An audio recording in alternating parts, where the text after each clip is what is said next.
Monday. I'm the County Trade, Tourism, Investment and Industrialization Minister.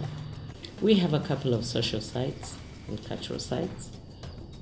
First, the county government has established a cultural center just a few meters from here, across the road. We have our Embu cultural center. And then our other sites are within the sub-counties.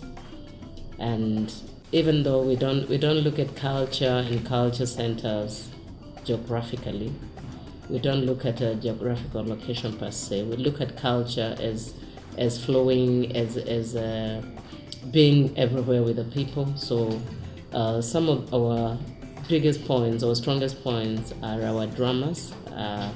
We have our Mofo dramas located in Runyenjes. I think they're the best men dramas in this country. We have our Mombere No in Mbere North. They're just, they're just a bomb. They're also dramas. And then we have our dancers located in different places, both men and women. My only challenge right now is that I see the young people are not integrating into culture as such. And it is a worrying thing, because if you look at who's dancing, other than Mombere No, who have a few young ladies, I find like in the north, all the drummers are old. They are old men. And I feel like even though they've been doing such amazing work, it's not flowing, it's not, the youth are not, they just watch from the side and maybe wonder what kind of stuff is this. Down in the other side of Mbere South, we have largely women are the ones who do the dances, the cultural dances. Men in the south, they're not for culture. But the other way we're trying to preserve our culture is going back now to the Mau caves and trying to make them tourism sites and reminding the people that we had such a period during the Mau and that our people were part and parcel of the fight for freedom in this country. I want to say culture is affected so largely by the inability to transmit cultural values to the younger people. And I find this is a national problem. A lot of our young people are not able to communicate in the local languages. And this speaks volumes on what we are losing from the culture end. Many of the young people have been, I would say they are disenfranchised in a way. And my call to the citizens of Embu is that whoever is able to speak in Kiembu, in Kikamba, in Kimbere, since Embu is a multilingual county, it is good for us to start nurturing our younger people so that we do not lose out our culture and our language. Because as soon as the older generation exits, then it means there will be such a gap that our people, the grandchildren today, may never be able to speak a language. But I would like to pay tribute to Betty Kadhungu, who has come up with the movie Medicine Man, because it is in Kiembu from beginning to the end. And that is going to also cause young people to see, oh, there's value after all. Previously, it wasn't possible to get young people on board in many activities, many initiatives, because they are not able to speak, to communicate in Kiembu. Embu County has not been left out in marketing local tourism. We, as a department, have been very keen to get the locals back to tourism. I'd like to say, for a long time, people thought of tourism as the people from the West, as people from distant lands. But our vision is to get everybody to recognize self as a key entry into tourism. And I'm looking at issues of for instance, we've been talking about culture. Culture is the way of the people that the tourists from outside will find on the ground. So getting that culture to every person, to every other person, understanding the culture so that when the visitor comes, you're able to take them through, to tell them how we deal with this. I know there's culture, naming ceremonies, all these things. But we're looking at encouraging people to tour places. One of our very big tourism sites is our National Game Reserve at Moya, and which, as a department, we realize that even the people within the village have never been inside the park. Local tourism, I think, is what we have been left with after COVID struck. Remember, for a number of months now, we have not been able to get guests from outside countries. Flights were cancelled. I remember this period when we've had lockdown, and so you couldn't move from one county to another. So there has been such huge impact of COVID on tourism. And this is what brought us back to begin thinking we need to focus on local tourism. And so for us as Embu County, we have started putting our more efforts on getting the communities to understand the meaning of tourism, the value of tourism, and how as individuals they should interact with tourism and how beneficial it is to them.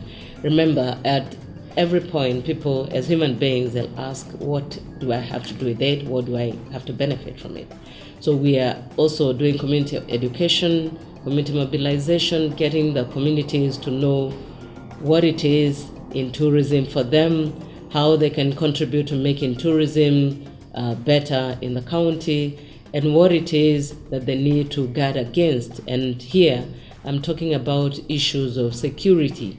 Our county security team has been very, very good and very forthright with security issues, and so we, from the County Commissioner's Office, and I want to thank Mr. Galgalo, our County Commissioner, because he keeps saying we must make sure our security is top notch. Because if you know there's a security issue in a place, you will not visit. Even as a local, if there's a security issue in another village, you will not visit.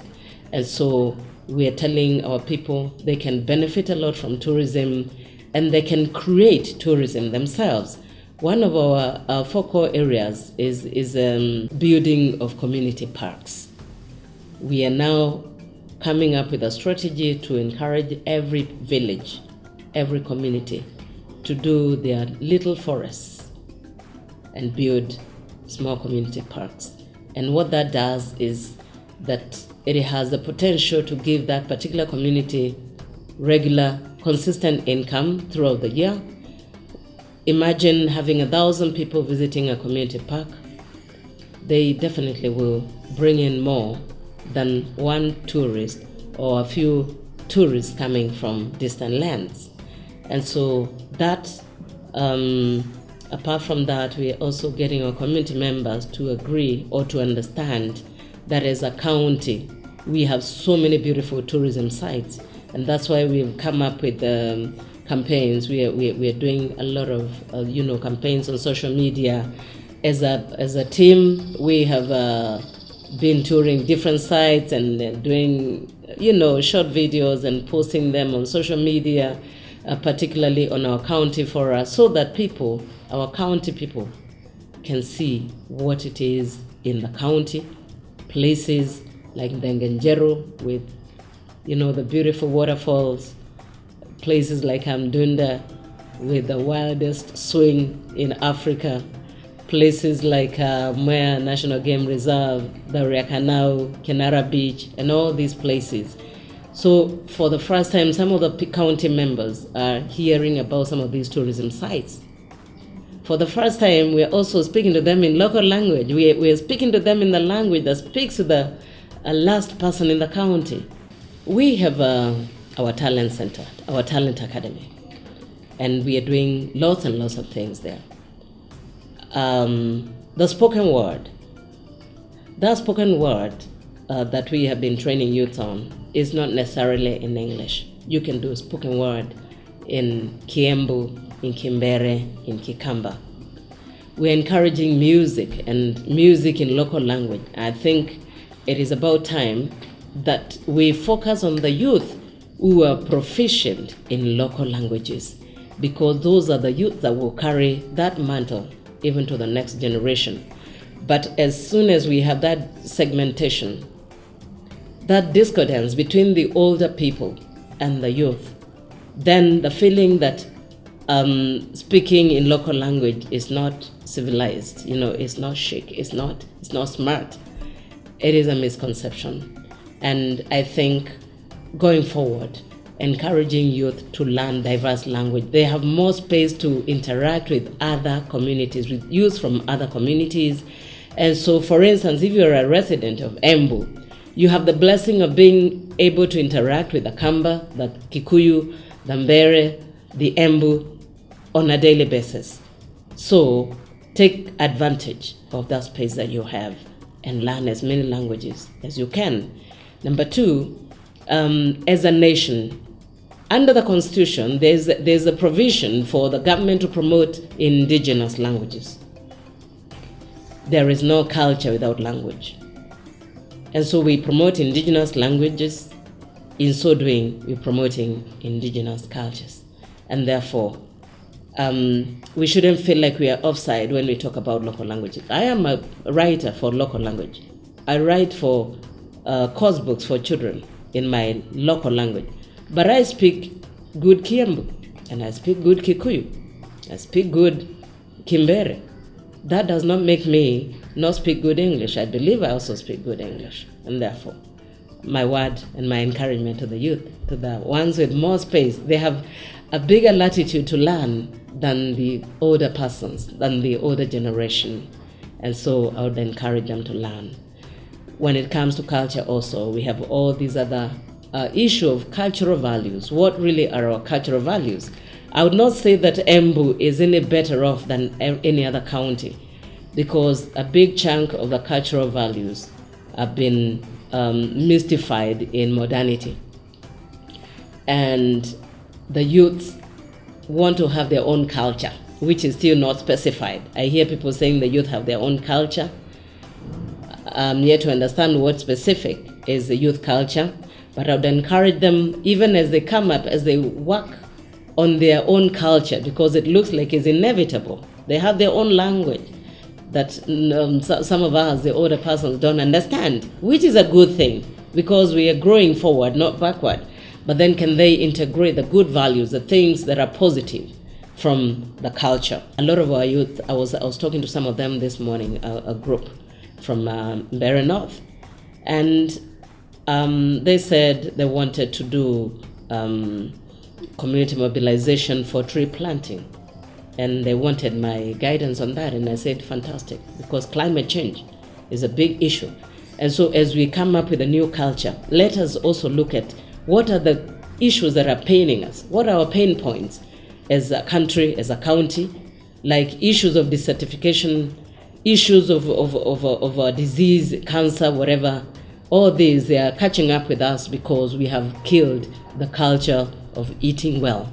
And so Embu County has its own cultures around food.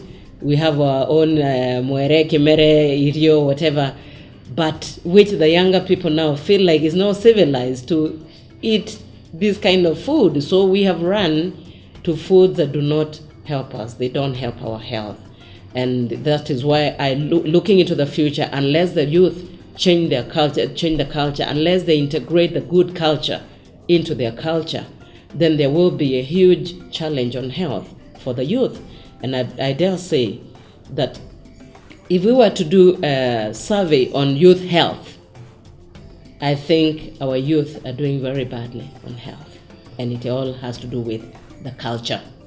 When we don't copy the culture of eating well, we don't copy the culture of respect, we don't copy the culture of working, And many of them want to spend the day lying down. And, if you lie down for 9 hours every day, definitely your blood flow will be affected. If you lie down for a week, because I've seen some of them want to eat even from bed. They want to drink from bed. You are not created lying down. You only lie down in the stomach, in the womb, and then thereafter it's about walking and working. And so this is something I really want to challenge our youth on. On culture, again, the culture of drug abuse, which seems to also be infiltrating the youth. It is definitely not a good culture. Embu is one of the places where we have Mugoka. Mugoka is a plant, and it is said to have certain effects. Of course, everything good or bad, when it is overconsumed, when it is overutilized, it will have effects. And so I'd like to encourage our youth to be conscious of their health and to adopt lifestyles that make sense, lifestyles that will give them longevity, lifestyles that will give them a long lifespan, other than, I keep saying our youth want to live their future now, and that is not right. Don't live your future now, your future is coming. One of the things that we have done is to mobilize the communities it's our fight against the COVID-19 pandemic. We have tried very hard as a county, and I believe our statistics on COVID-19 are very low compared to other counties. And it is because we have arisen and we have mobilized our people, and we have tried to educate up to the last person on prevention and response to COVID-19. In as far as business is concerned, Embu County has been very keen to support business, and we have supported our business people, business community, by providing even the requisite resources for preventing infection of COVID-19.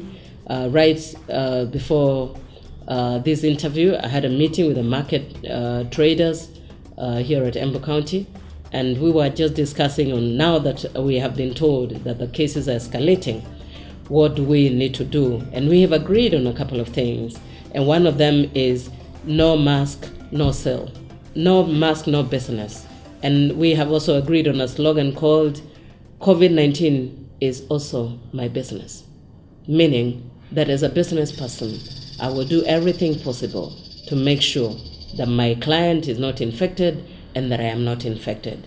And I think that way we are able to prevent infection or spread of COVID-19.